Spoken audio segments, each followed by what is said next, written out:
Hi guys, welcome to the Pep coding. आज हम करेंगे capacity to ship packages within D days. तो question क्या कहता है देखते हैं। क्वेश्चन कुछ ये कहता है कि हमारे पास एक कन्वेयर बेल्ट है जिस पे कुछ पैकेजेस हैं और हमें उस कन्वेयर बेल्ट के थ्रू उन पैकेजेस को एक पोर्ट से दूसरे पोर्ट पहुंचाना है with in D days. D days मतलब हमें कुछ लिमिटेड डेज दे रखे होंगे कि उन डेज के अंदर हमें अपने पैकेजेस को पहुंचाना है। अब सेकंड लाइन कहती है the ith package on the conveyor belt has a weight of weight I, यानी कि हर एक, जैसे हमारे पास है 7 2 5 10 8, तो ये जो डिनोट करते हैं ये डिनोट करते हैं वेट एट आई। तो हर एक कन्वेयर बेल्ट पे जितने भी ith पैकेज हैं सबका कुछ वेट है। हर दिन हम कुछ पैकेजेस को लोड कर सकते हैं और it should not more than the maximum weight capacity of the ship की मैक्सिमम वेट कैपेसिटी से ज़्यादा नहीं होना चाहिए। अब तीसरी लाइन क्या कहती है, ये कहती है कि हमें लीस्ट वेट कैपेसिटी बतानी है of the ship that will result in all the packages on the conveyor belt being shift with in D days. यानी कि हमें लीस्ट वेट कैपेसिटी बतानी है और शिप की कि हम सारे पैकेजेस उस जितने हमें डेज दे रखे हो उनके एग्जैक्ट उतने दिनों में हमने पहुंचा दिया। तो लीस्ट वेट बताना।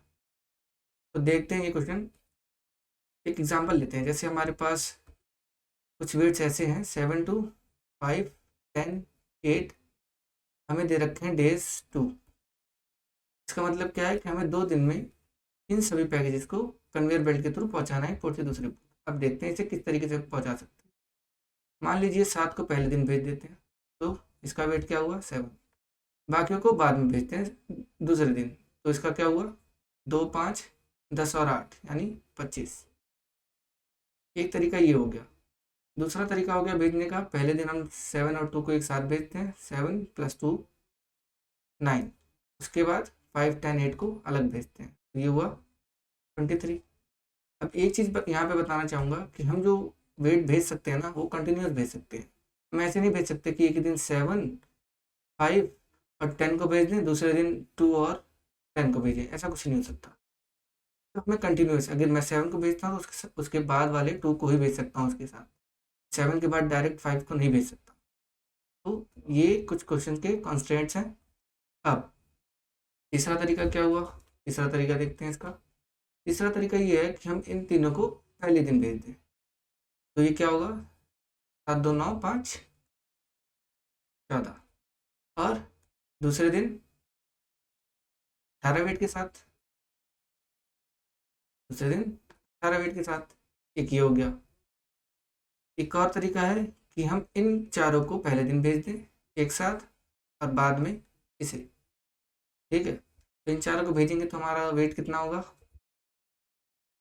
24, और दूसरे दिन भेजेंगे 8 वेट का। अब ये हमारे पास 4 तरीके हैं 2 दिन में भेजने के इन सभी वेट्स को। अब इसमें हमें रिटर्न क्या करना है, लीस्ट वेट कैपेसिटी।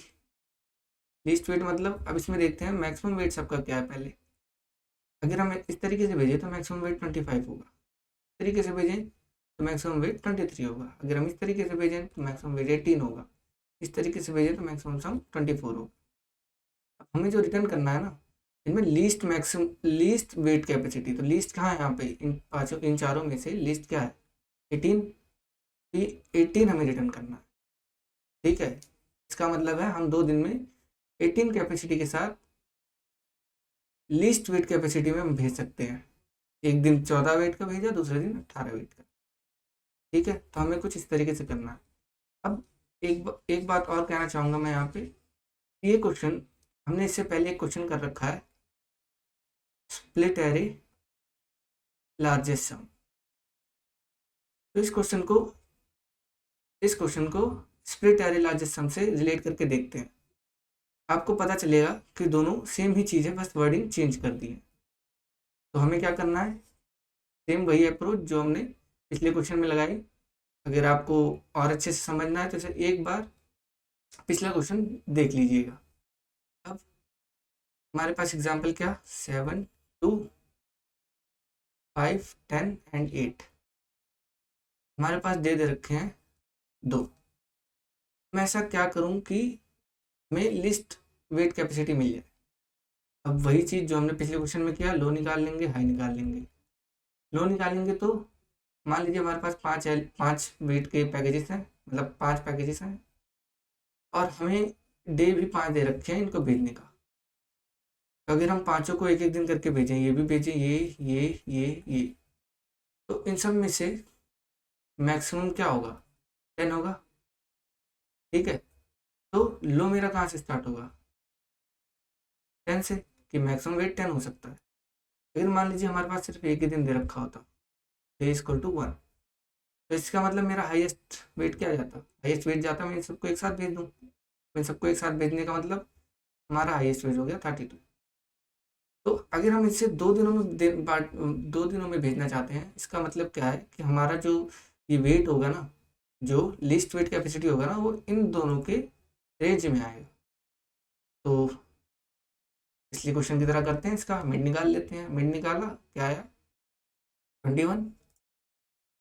21 मिड आया। डे हमारा फर्स्ट है, फर्स्ट डे को हम पहले क्या भेजेंगे, पहले 7 भेज देंगे। 7 भेजा, सम क्या हुआ कैपेसिटी का, 7। फिर यहाँ हम चेक करेंगे, ये अभी मिड से हमारे, ये जो मिड है ना, ये हमारा एक्सपेक्टेड वेट है कि इतने वेट में आ जाए ये सारे एलिमेंट्स हर एक दिन। पहले दिन 7 वेट का भेजा तो 7 लेस देन 21 है। दूसरे दिन मतलब उसके बाद सेकंड एलिमेंट भेजा, 7 + 2 9, अभी भी इससे कम है। फिर नेक्स्ट एलिमेंट कितना हुआ, कितना वेट हुआ इसका, 7 to 9 + 5 दैट इज 14। 14 अभी भी इससे कम है, 21 से। अगला वेट भेजेंगे तो आया क्या, 10। अब यहाँ पर देखेंगे ये इक्वल टू हो गया 24 के, मतलब हमारा तो एक्सपेक्टेड वेट इतना था, यानी मुझे इस 10 को अगर भेजना है तो मुझे अगले दिन भेजना पड़ेगा। अगले दिन भेजना पड़ेगा, इसका मतलब मेरा डे इंक्रीज हो जाएगा 1 से, और अब मेरा जो अगले दिन का सम निकलेगा वो 10 से स्टार्ट हो जाएगा। ठीक है, ये डे 2 का सम है। डे 2 का सम है। अब डे 2 यहाँ से स्टार्ट हो रहा है, 10 आया, ठीक है, 10 लेस देन 21 है।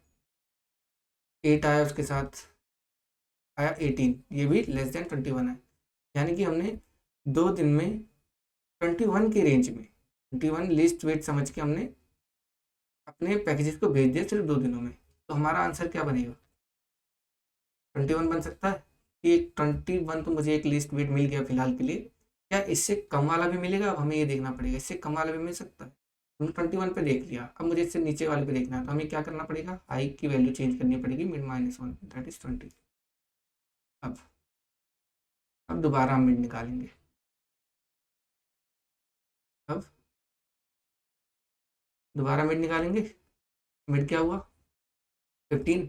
अब हम देख रहे हैं कि लिस्ट कैपेसिटी हम 15 रख रहे हैं, क्या इस रेंज में मैं इन सभी पैकेजेस को 2 दिनों में भेज सकता हूँ, देखते हैं। और वेट हमारा एक्सीड नहीं करना चाहिए, मैक्सिमम वेट कैपेसिटी से एक्सीड नहीं करना चाहिए, देखते हैं। दिन हमारा एक पहला दिन स्टार्ट हुआ, पहले हमने 7 भेजा, 7 भेजना चाहते हैं, ये जा सकता है, हाँ अभी रेंज में है। +2 9, 9 इज लेस देन 15, यानी कि अभी भी हम भेज सकते हैं। +5 हो गया 14, अभी भी हम भेज सकते हैं। ठीक है, तो जब हम नेक्स्ट 10 को भेजेंगे सेम डे को, तो 24 हो गया, एक्सीड कर गया, हमारे हमने जो कैपेसिटी सोची थी उससे ज़्यादा चला गया। इसका मतलब ये जो 10 है ना, वो दूसरे दिन जाएगा, दूसरे दिन जाएगा तो सम 2 हो जाएगा। अब ये सेकंड डे का सम 2 से स्टार्ट होगा। ठीक है, मतलब सेकंड डे का सम 10 से स्टार्ट होगा, तो 10 उसके बाद 8 भेजा, आ गया 18, ये भी एक्सीड कर गया, यानी कि मुझे एक्स्ट्रा दिन लग गए, तीसरा दिन लग गया।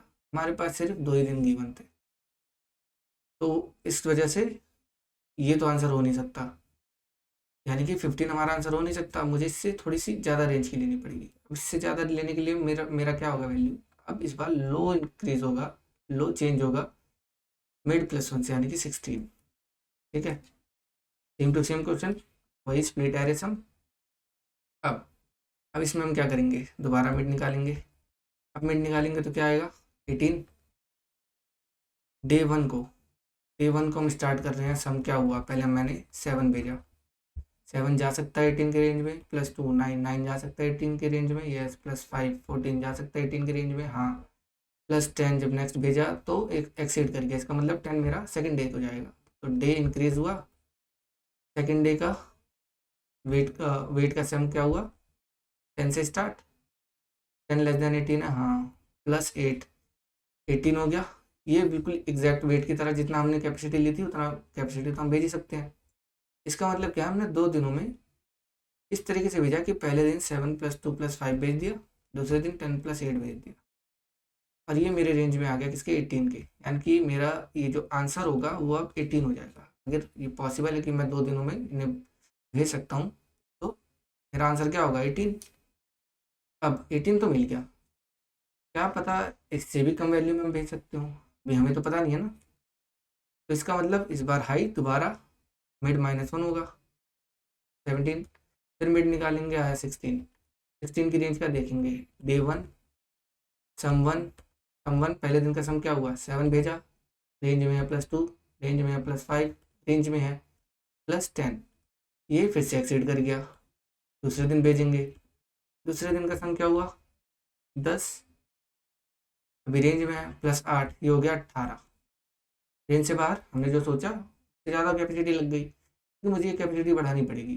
अब बढ़ाने के लिए लो जो होगा वो मिड +1 यानी कि 17 हो जाएगा, ठीक है। अब दोबारा मिड निकाल लेते हैं, दोबारा मिड निकालेंगे, आया क्या, 17, 17 आ गया। अब मुझे क्या करना है, दोबारा दिन स्टार्ट हुआ पहले से, पहले दिन का कैपेसिटी सम कितना है, 7, अभी रेंज में है, +2 9, अभी रेंज में है, +5 हो गया 14, अभी रेंज में है। जैसे ही +10 किया फिर से एक्सीड कर गया, यानी मुझे 10 से दोबारा सेकंड डे को भेजना पड़ेगा, सेकंड डे को भेज रहे हैं, सम = 2, यानी कि सेकंड सम के लिए स्टार्ट कर रहे हैं कहाँ से, दूसरे दिन का सम 10 से स्टार्ट हुआ, अभी रेंज में है, नेक्स्ट भेजा 8, 18 हो गया। अब ये दोबारा एक्सीड कर गया, हमारी वैल्यू क्या थी 17, हमने सोचा 17 में आ जाए, लेकिन सेकंड डे को मुझे 18 भेजना पड़ रहा है। इसका मतलब क्या है, इसका मतलब है कि लो को फिर से मेरे को मिड +1 करना पड़ेगा। इसका मतलब है कि 17 की रेंज में नहीं आ रहा, इससे ज़्यादा वैल्यू लेनी पड़ेगी, इससे ज़्यादा लिया तो लो मेरा हो जाएगा 18 पे।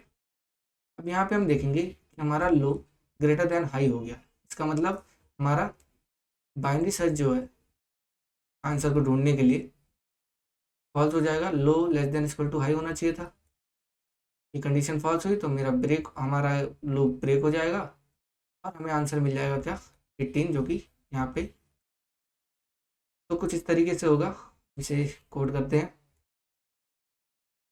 कोड करने के लिए सबसे पहले हमें क्या क्या चाहिए था, तो पहले तो हमें मैक्सिमम चाहिए, इसका मैक्सिमम क्या होगा, 0 से स्टार्ट करते हैं, और फिर सभी एलिमेंट का सम, मतलब सभी वेट का सम, ये भी चाहिए, ये भी 0 से स्टार्ट कर दिया।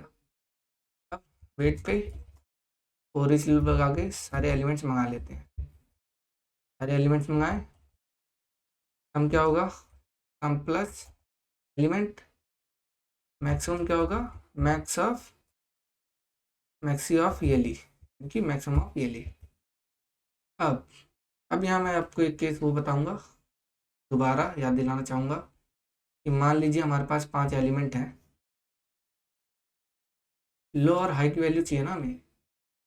मान लीजिए हमारे पास 5 एलिमेंट है और डे भी 5 है, तो इनको हम एक एक दिन करके भेजें तो एक ही तरीके से तो भेज सकते हैं, तो इसे हमने एक ही तरीके से भेजा, इसका मैक्सिमम क्या हुआ, 10, यानी कि इन पूरे एलिमेंट का जो मैक्सिमम है वही रिटर्न हो जाएगा। लेकिन हमारे एलिमेंट और नंबर ऑफ डेज सेम है, तो जो मैक्सिमम वैल्यू होगी ना उसमें उसमें वही हमारा लीस्ट वेट कैपेसिटी होगा। तो यहाँ पे कंडीशन डाल देते हैं, इफ जो डेज है वो वेट के साइज के इक्वल हो गया, इसका मतलब है कि मैक्सिमम ही हमारा राइट आंसर है, वरना लो 0, लो स्टार्ट होगा कहाँ से, हमने कहाँ से स्टार्ट किया था लो, पहले लो हमने स्टार्ट किया था 10 से, जो कि इनकी मैक्सिमम वैल्यू थी, और हाई स्टार्ट किया था इनके सम से, पूरे के सम से, यानी कि 32। इसका मतलब वैल्यू होगा मैक्सिमम। हाई क्या होगा? हाई होगा हमारा सम। एक आंसर बनाना है तो आंसर भी रख लेते हैं, आंसर इक्वल टू 0। अब चला दो अपना लूप फाइंड रिसर्च के लिए। फाइंड रिसर्च के लिए लूप चला रहे हैं, इसका मतलब मिड निकालना होगा। मिड क्या होगा? लो प्लस 5 डिवाइड बाई 2, ये हमारा मिड निकल गया। अब चेक करेंगे क्या ऐसा पॉसिबल भी है कि मेरे जो गिवन वेट्स हैं वो इस रेंज में, जो मिड का रेंज हमने दे रखा है, इस रेंज में गिवन डेज के अंडर आ जाए, यानी मैं 2 दिनों के अंदर इन सभी को भेज सकूं बिना एक्सीड किए अपने वेट को। तो ये हमें लिखना पड़ेगा इसका फंक्शन। ये चेक करके बता देगा अगर ऐसा पॉसिबल है। हमारा आंसर क्या होगा? अगर हम मिड के रेंज में ले आ रहे हैं तो हमारा आंसर मिड हो जाएगा। अब हम उससे छोटी वाली वैल्यू के लिए जाएंगे क्योंकि हमें लीस्ट वेट पता करना है। छोटी वाली वैल्यू के लिए हमारा क्या होगा? हाई चेंज हो जाएगा मिड -1 पे। वरना अगर ऐसा पॉसिबल नहीं हुआ तो इसका मतलब मुझे लो को बढ़ाना पड़ेगा। मैंने जो कैपेसिटी ली वो ज़्यादा ही कम ले ली, उसे बढ़ाना पड़ेगा। अब ये चेक करता रहेगा, तो जब ये लूप ब्रेक होगा तो हमें क्या रिटर्न करेगा? हमें ये आंसर रिटर्न कर देगा। हमने क्या क्या किया? मैक्सिमम निकाला, सम निकाला। अगर डेज के इक्वल हुआ वेट डॉट साइज, इसका मतलब मैक्सिमम हमारा आंसर है। लो स्टार्ट किया, सम स्टार्ट किया, बाइनरी सर्च लगाई। बाइनरी सर्च लगाई, अब बस इसे लिखना रह गया इस पॉसिबल का। अगर ये ट्रू होता है तो छोटी वैल्यू के लिए जाएंगे, अगर ये फॉल्स होता है इसका मतलब हमने कैपेसिटी ज़्यादा ले ली। अगर ये फॉल्स होता है तो इसका मतलब हाँ वही है, ठीक, कैपेसिटी कम ले ली, कैपेसिटी कम ले ली। अगर ज़्यादा होती तो ये तो आ ही जाता आंसर में, और फिर हम छोटी वाली वैल्यू के लिए जाते। अगर ऐसा नहीं है तो हमने कम ले ली, तो हमें लो को बढ़ाना पड़ेगा मिड +1 से। अब बस हमें इस पॉसिबल का फंक्शन लिखना है। इस पॉसिबल क्या हमारे पास? Vector of int weight, int capacity and int days. अब हमारा डे कहाँ से शुरू होगा? 1 से, पहले दिन का। कैपेसिटी का सम 0 से स्टार्ट होगा। अब यहाँ पे लगाएंगे हम फिर से अपना for each loop int element of किसका? वेट का। अब ये एक एक करके सारे एलिमेंट को लाता रहेगा। अब हम क्या करेंगे? अपने सम में एलिमेंट को ऐड करते रहेंगे। जिस भी टाइम हमारा सम कैपेसिटी से बड़ा हो जाएगा, इसका मतलब क्या है? हमें नंबर ऑफ डेज बढ़ाने पड़ेंगे 1 से, और हमारा जो सम होगा अब वो एलिमेंट से स्टार्ट हो जाएगा। अब रिटर्न क्या करेंगे? ट्रू और फॉल्स रिटर्न करना था, तो कंडीशन क्या होगी इसकी कि हमारा डे जो है वो लेस देन और इक्वल टू डेज में आ जाए। हमारे नंबर ऑफ डेज दे रखे हैं उसके उससे छोटा या उससे इक्वल में आ जाए, तो इससे हो सकता है कि हमें आंसर मिल जाए। तो ये कोड एक बार इसे रन करते हैं। इंट डी, यहाँ पे कुछ गलती आ गई है, देखते हैं क्या गलती है। Vector of int WT mid is possible true. अच्छा, यहाँ पे हमने ब्रैकेट कुछ अलग ले लिया, हमें लेना था, टाइपिंग मिस्टेक थी वो। इसे रन करके देखते हैं एक बार। इस बार तो चल गया, सबमिट करते हैं इसे। तो सारा सबमिट भी हो गया, सारे टेस्ट केस पास हो गए। तो बहुत ही अच्छा क्वेश्चन था ये, होप आपको समझ आया होगा। Please like the video, share the video and subscribe the channel. Thank you.